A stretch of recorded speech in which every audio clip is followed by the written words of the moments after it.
Sadak. Pa-high school na ako noon nang isukok ko ang mga laruang pambata. Hirap na hirap pa akong tanggapin na hindi na sila para sa akin, na kailangan ko na silang ibigay sa mga nakababata kong pinsan. Nung una, nag-iwan pa ako ng ilan. Ibinukod ko ang mga pinakagusto ko at hindi kayang pakawalan. Pero nang lumaon, ipinaubaya ko rin at ikinahon. Matagal ding panahon bago ko sila nakalimutan. May mga araw na gusto ko silang bawiin o balikan.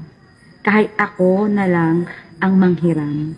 Kahit palitan ko na lang ng candy o bayaran ng pagsisisi. Pero hindi. Hindi na dapat at hindi na maaari.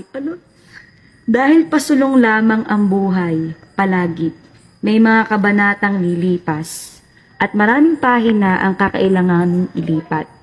Maaaring alalahanin ang nakaraan, pero hindi na mababalikan. Hindi na dapat pang hawakan, hindi na dapat pang akayin sa kasalukuyan. Right?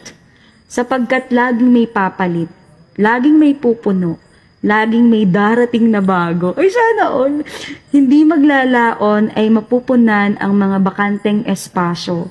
Tapos ka nang maglaro, sapat na ang kaalaman mo, kota na sa sugat na tinamo. Natuto na sa pagkawasak at pagkabiko. Panahon na, buksan mo naman ang iyong puso sa mga posibilidad at pagbabago. Uy, ang ganda! Okay na yun.